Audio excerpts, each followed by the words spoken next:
अगर हम डायग्नोस्टिक के एरिया में देखें, लास्ट ईयर तक हमारे साथ ये था कि डायग्नोस्टिक किट हमें इंपोर्ट करनी पड़ रही थी। स्टार्टिंग के टाइम में हमें ऐसा करना पड़ा क्योंकि हमारे पास उतना एक जो होना चाहिए बैंडविड्थ वो नहीं था।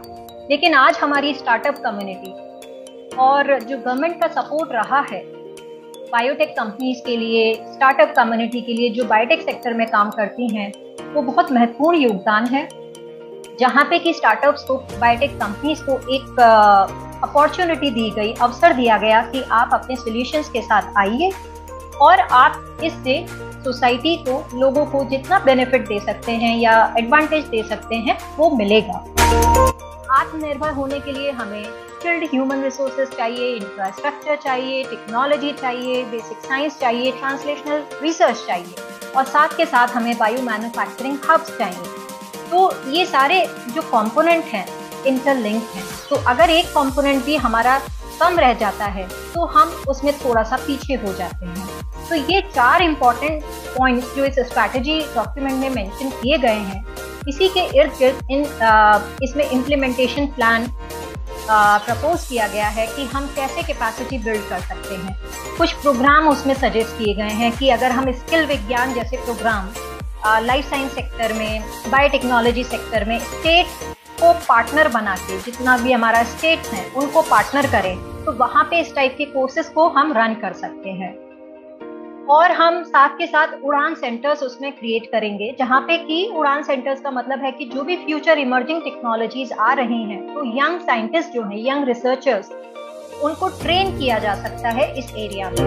ह्यूमन रिसोर्स और जो टैलेंटेड पीपल हैं, टैलेंटेड यूथ है, उसकी बहुत रिक्वायरमेंट है। और बायोटेक्नोलॉजी अभी जिस तरीके से एक सोल्यूशन प्रोवाइडर बना है, और इस उम्मीद के साथ कि ये आगे भी रहेगा, क्योंकि आगे बहुत डिफरेंट टाइप के चैलेंजेस होंगे, चाहे वो एग्रीकल्चर सेक्टर्स में आए, कि सैनिटेशन में आए या वेस्ट मैनेजमेंट में आए, तो उसमें हर एक पर्टिकुलर एरिया में, क्योंकि अभी तो हम सिर्फ health care point of view से देख रहे हैं कोविड-19 में, जहाँ पे कि हेल्थ केयर अपने आप में एक एपी सेंटर बन गया है कि हमें जो कि हेल्प कर रहा है कोविड-19 के अगेंस्ट फाइट करने के लिए।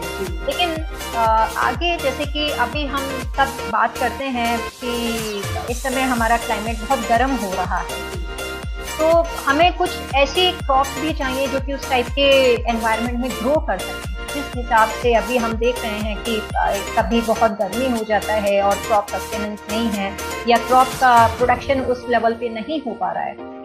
उसी तरीके से इंडस्ट्रियल बायोटेक्नोलॉजी और एक जो वेस्ट मैनेजमेंट का एरिया है, अगर आप देखें कि कोविड-19 के टाइम पे हमने जहाँ पर ये ग्लव्स, पीपीई किट या जो मास्क हैं, इनको अगर हमने यूज़ किया है, तो अगर हम देखें तो बहुत सारा मेडिकल वेस्ट भी जनरेट हुआ है। तो हमारे पास again biotechnology becomes an important thing to solve, to provide the solutions for everything.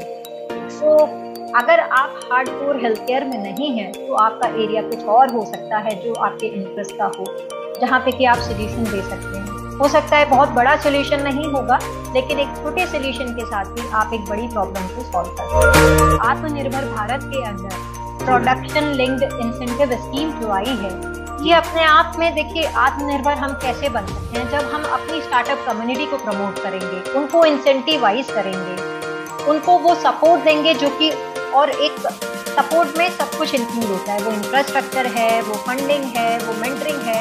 अगर हम उस टाइप की एक हैंड होल्डिंग देते हैं, सपोर्ट सिस्टम देते हैं, तो एक जो इंडिजिनाइज टेक्नोलॉजी डेवलपमेंट का हम सोच रहे हैं कि इंडिया में जो टेक्नोलॉजी बनेगी, तो उसमें तब आत्मनिर्भर भारत की तरफ हम देख सकते हैं कि ठीक है, ये स्टार्टअप कंपनीज हैं, इस टाइप के सोल्यूशन आ रहे हैं और हमें अब इम्पोर्ट सब्स्टिट्यूशन को थोड़ा सा हम कम कर सकते हैं।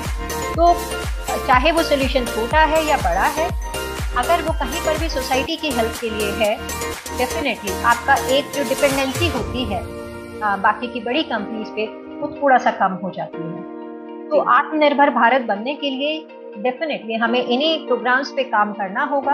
हमें यंग रिसर्चर्स, स्टूडेंट्स चाहिए जो कि इस एरिया में ज़्यादा से ज़्यादा काम कर सके, फोकस कर सके और आगे बढ़ सके। थोड़ा थोड़ा सा फोकस चाहिए, कंसंट्रेशन चाहिए।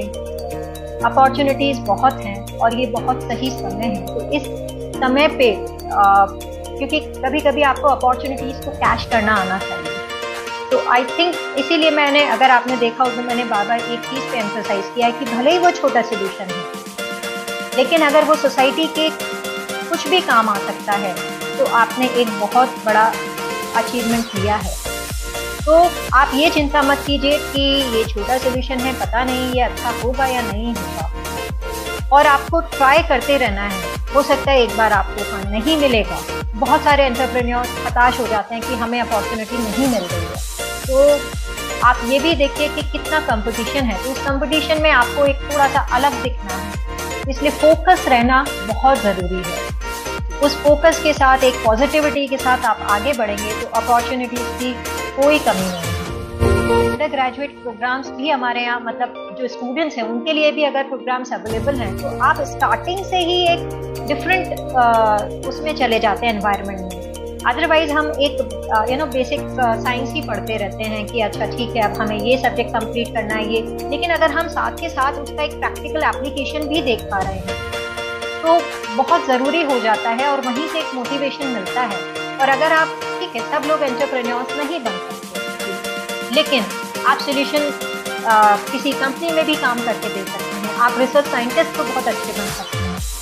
तो अपॉर्चुनिटीज़ हर लेवल पे है, चाहे वो अंडर ग्रेजुएट स्टूडेंट्स हैं या पोस्ट ग्रेजुएट स्टूडेंट्स हैं, अपॉर्चुनिटीज़ अवेलेबल हैं। अगर किसी को थोड़ा सा भी टाइमली अपॉर्चुनिटी मिल जाता है तो आप इंक्यूबेशन सेंटर्स क्या होते हैं, प्री इंक्यूबेशन क्या होता है, एंटरप्रेन्योर कैसे बनते हैं, तो एक उस टाइप का आपको नॉलेज मिल जाता है। उस नॉलेज से आप अपने डायरेक्शन, जो फ्यूचर डायरेक्शंस हैं, उसको आप अच्छे से फ्रेम कर सकते हैं कि ठीक है अब क्या मुझे एमबीए करना चाहिए कि मेरे को मास्टर्स डिग्री में जाना चाहिए, एक स्पेशलाइज फील्ड में जाना चाहिए। तो वहाँ से आपको एक पूरा अपॉर्चुनिटी फ्रेमवर्क तैयार हो जाता है।